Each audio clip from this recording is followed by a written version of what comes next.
And our leader is a newcomer, 25-year-old Toby Contreras from Kansas City, Missouri.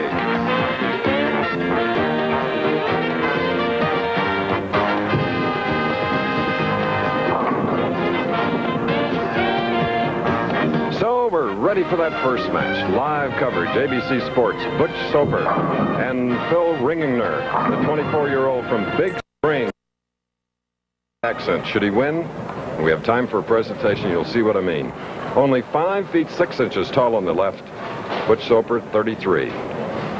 In the 4th position, Phil Ringingner, Bo, will shoot first, and as you indicated, he is a hard thrower.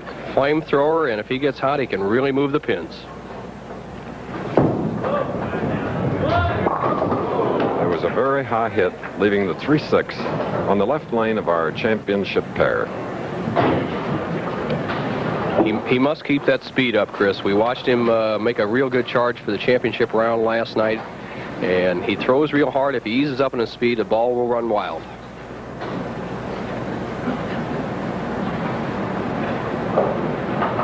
On the center of the approach, using most of it for the 3-6. Okay, with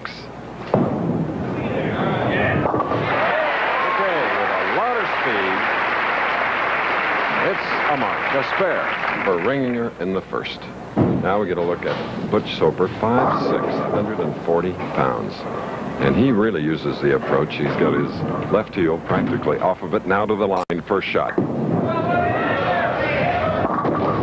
Oh, crossing over. And now we get a chance to see how a split might be converted, 310. Butch Soper first hit the tour in 1972, Chris, and I can remember the telecast that you and the late Billy Whaley did with him as the tournament leader. He eventually lost to Bill Beach. Billy called him the Wild Stallion. That was 11 years ago. Since then, he has settled down to become really one of the steady bowlers on the Pro Bowlers Tour. Lives at a great spot, Newport Beach, California. Oh, lovely. So a little bowling lesson early here. Butch Soper converting the 310 on the right lane of this pair. Now we'll shoot next on the left side. There you get a look at his personal statistics. Good way to adjust your television set. That is a brilliant red shirt that he is wearing.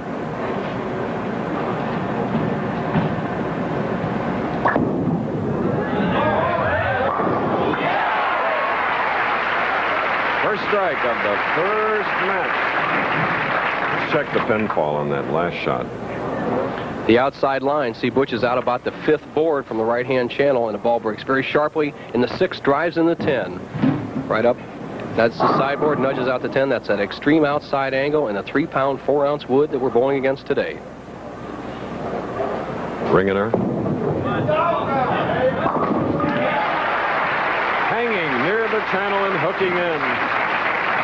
Matching the strike of Soper in the 2nd frame of our first match. The winner to meet big, tall Charlie Tapp from South St. Paul, Minnesota.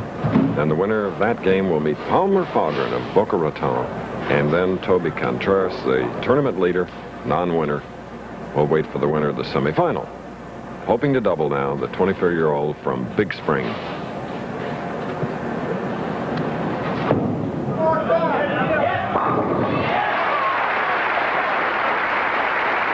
Is a little different than last week, Nelson. Well, they're playing the outside line, Chris, because they can get the ball to swing in. As you picked up, you see they're out about the 4th or 5th board. That a great angle to the 1-3 pocket helps drive those back pins out. Watch the 6 pin once again go to the sideboard and get the 10 out. From the inside line, we couldn't see that happen last week. And Soper matches the performance of his opponent. He, too, has doubled. Strikes in the 2nd and 3rd frame, so it's all even. What a first match. The championship pair at Mel's Alameda Bowl, 29 and 30. The left lane hooks a little less than the right lane. The players seem to like the left lane the best. Once again, the pin carry is sensational. If they can keep the ball in the pocket from that outside line, big scores. A field of 5, all bowl from the right side. Great left-hander Earl Anthony finished 25th.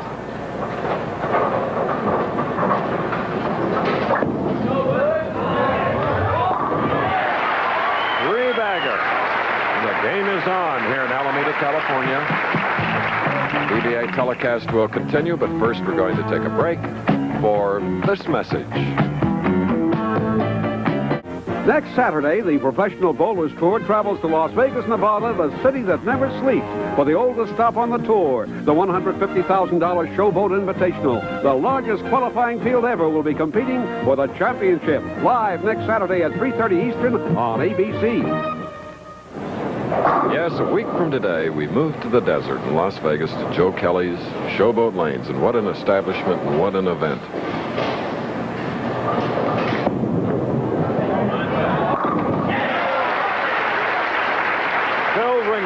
Doing what he had to do to keep even with his opponent, Butch Soper. He, too, has strung free. That last strike coming in the fourth, so the match again is all even. Ringener, who coaches Little League Baseball in the summertime, move to the left. Ringener using a hard shell plastic ball. Butch Soper using a much softer ball, a soft shell polyurethane bowling ball. Both doing well. Both have 100% pocket carry so far today.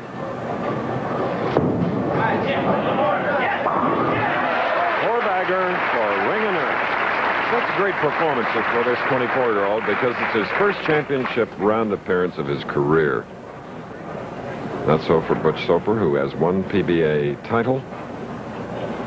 Looking for his first money of 1983. Well, he'll get it today. Least he can earn is $5,000 should he lose here, but he's got a three-bagger. Now he needs a strike to stay even.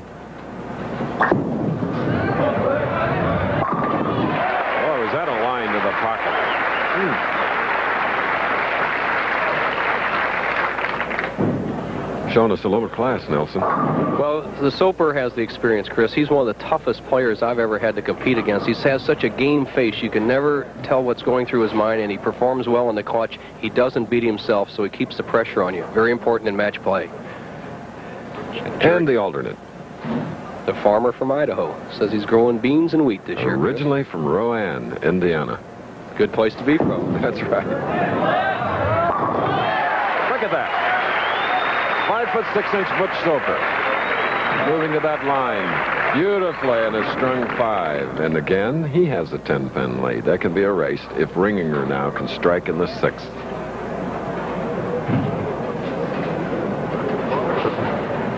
So Charlie Tapp, who will meet the winner, is taking notice of tremendous performance by these two pros here in the first match, live from Alameda, California. Looked like it was going to be a thin hit.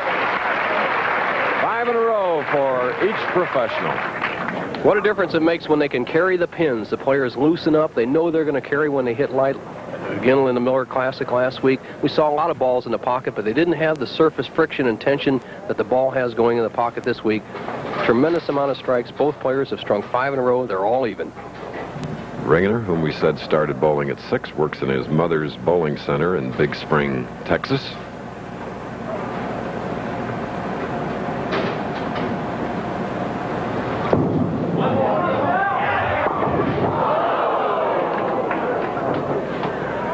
Well, 4, 6, 7.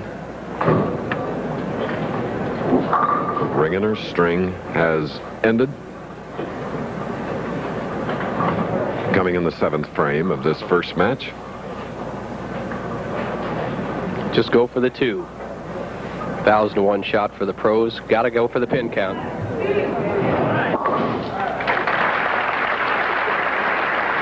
So it's our first open of this first match here at Mel's Bowl, right by the bay, not far from San Francisco. It's a city by the sea. We'll be back after this.